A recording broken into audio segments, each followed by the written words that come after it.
This tiny solar cell might be about to revolutionize solar energy as we know it. For over 40 years, silicon solar panels have ruled the rooftop. They've been reliable, they've been predictable, and they've single-handedly powered the solar revolution. But silicon has limits, hard ones. And right now, scientists and engineers across the world are preparing to launch something that could finally dethrone the technology that built an entire industry. It's called perovskite. A large-scale testing of the perovskite solar cells. Perovskite solar cells are thin and flexible. They can be painted on a curved surface using printing technology. And after years of hype, heartbreak, and breakthroughs, it's about to hit the market. So what exactly is this material, and why does 2026 feel like the beginning of a new era? The silicon monopoly, and why it's about to end. Silicon solar panels haven't just dominated the market, they've been the market. Since the 1980s, silicon has been the bedrock of photovoltaic technology. It works, it's stable, and manufacturers have spent decades perfecting the process of turning sand into electricity. The problem is, silicon has plateaued. Most commercial silicon panels hover around 20 to 22% efficiency, and while lab versions can push a bit higher, we're approaching the theoretical ceiling. That's just physics. Silicon also requires high-temperature manufacturing, around 1,400 degrees Celsius, which means energy-intensive production, expensive equipment, and rigid, heavy panels. You can't bend silicon, you can't print it onto a surface like ink, and you can't easily stack it with other materials to squeeze out more power. For decades, the industry has known this. Researchers have tried everything: thin-film silicon, multi-junction cells, exotic semiconductor blends, but nothing's stuck. Nothing threatened the silicon throne until now, because perovskites aren't just another incremental improvement, they're a fundamentally different approach, and they've been quietly creeping up on silicon for over a decade. What makes perovskite solar cells so special? Perovskites aren't a single material, they're a family of crystals that share a specific structure. It's called the ABX3 structure, named after a Russian mineralogist, and it's surprisingly simple. You've got a lattice of atoms arranged in a way that makes them ridiculously good at absorbing light and moving electrical charge. The magic happens because perovskites can be tuned. By swapping out different atoms in that lattice, you can adjust which wavelengths of light they absorb. That's huge. It means you can layer perovskites on top of silicon to capture light that silicon misses, squeezing more energy out of the same sunbeam. But here's what really sets them apart. You don't need a massive factory to make them. Perovskites can be mixed into a liquid solution and coated onto surfaces using techniques like spin coating, spray coating, or even roll-to-roll printing. Think of it like printing a newspaper, except you're printing a solar panel. This low-temperature, low-cost manufacturing process is a game-changer. It means perovskites can be lightweight, flexible, and incredibly cheap to produce. You could coat them onto windows, curved surfaces, fabric, even car roofs. Silicon can't do that. And unlike silicon, which takes years to refine and decades to optimize, perovskites have exploded in efficiency in record time.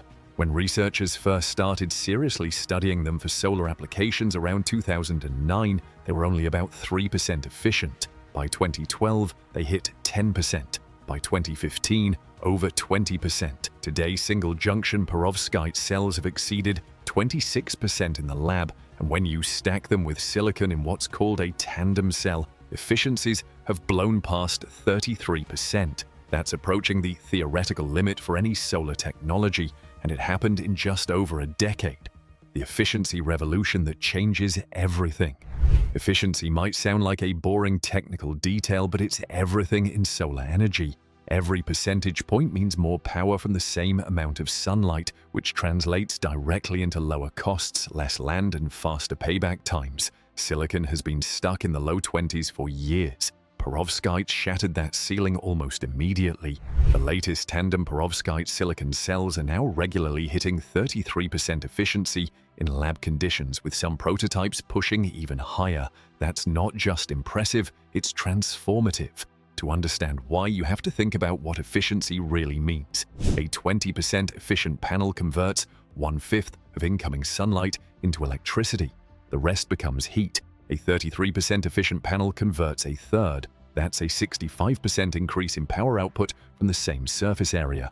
For homeowners, that means more electricity from fewer panels. For solar farms, it means less land, fewer mounting structures, and lower installation costs. And for places where space is tight, urban rooftops, remote villages, disaster zones, it means solar power becomes viable where it wasn't before. The real breakthrough isn't just the raw numbers, it's how fast perovskites got there. Silicon took decades of research, billions in investment, and incremental gains measured in fractions of a percent. Perovskites leapt forward in less than 15 years. That's unprecedented, and it's why so many scientists believed perovskites would change everything. But there was a problem, a big one. The problem that almost killed the dream.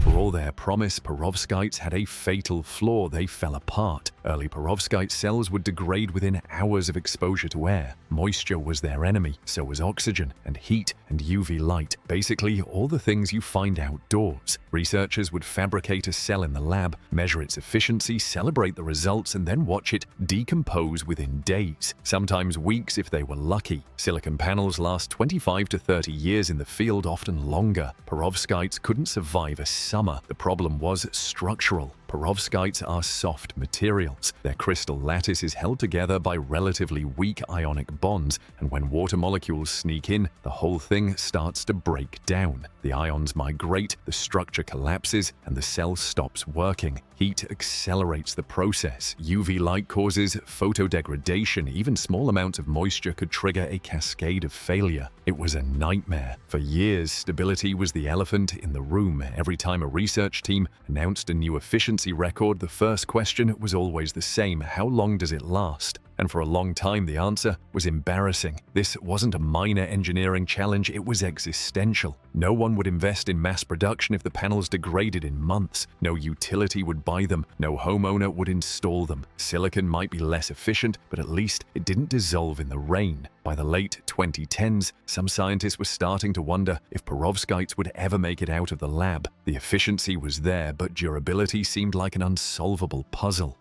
The breakthrough moments of 2023 to 2025. And then everything changed. Between 2023 and 2025, a series of breakthroughs cracked the stability problem wide open. It wasn't one magic bullet, it was a combination of materials engineering, encapsulation techniques, and chemical additives that finally gave perovskites the durability they desperately needed. Researchers started engineering protective layers around the perovskite crystals. New polymer coatings acted as moisture barriers without blocking light. Encapsulation films improved, sealing the cells from air and water while maintaining flexibility and transparency. But the real game changer was internal stability. Scientists discovered that adding specific chemicals, things like passivating agents and stabilizing ions, could reinforce the perovskite structure from within. These additives prevented ion migration, reduced defects, and made the material far more resistant to heat and light. Suddenly, perovskite cells weren't just lasting weeks, they were lasting thousands of hours under harsh testing conditions. Some prototypes were now surviving accelerated aging tests equivalent to years of real-world use. The International Electrotechnical Commission, which sets standards for solar equipment, started seeing perovskite samples pass early-stage durability benchmarks. That was huge. For the first time, perovskites weren't just a lab curiosity, they were becoming a commercial product. Manufacturing techniques also matured. Roll-to-roll production, once a theoretical concept, became reality. Companies began building pilot production lines capable of churning out perovskite films at industrial scale. The cost calculations started to make sense, and investors noticed. By 2024, several companies announced aggressive timelines for bringing perovskite solar panels to market. The target year, 2026. The companies racing to market.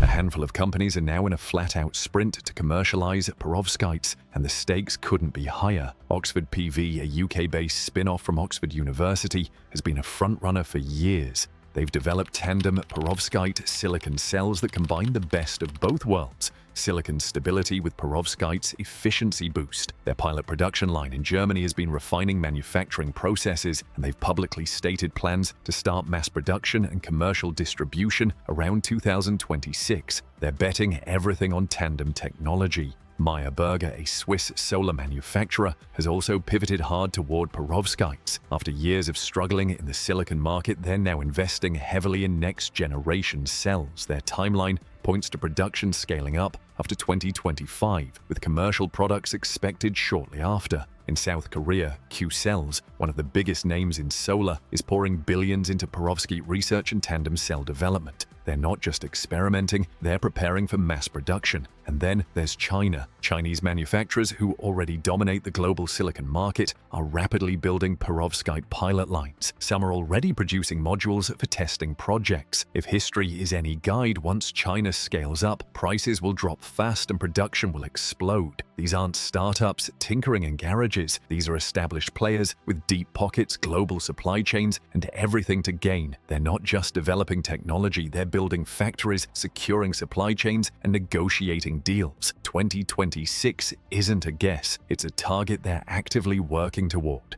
Where you'll actually see these cells.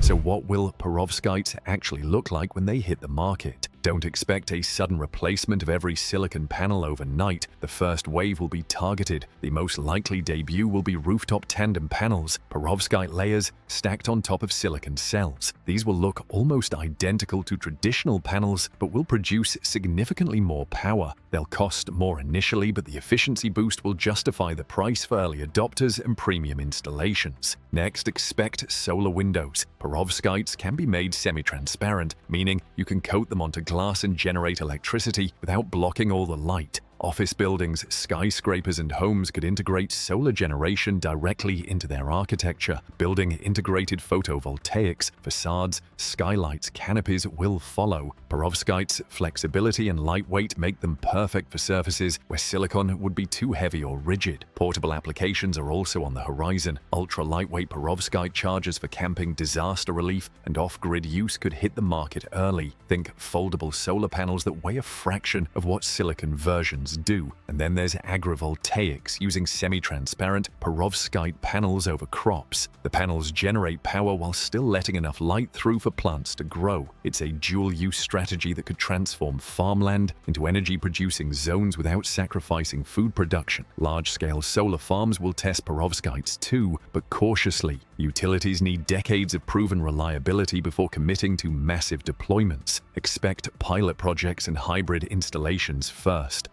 Why this could reshape global energy economics.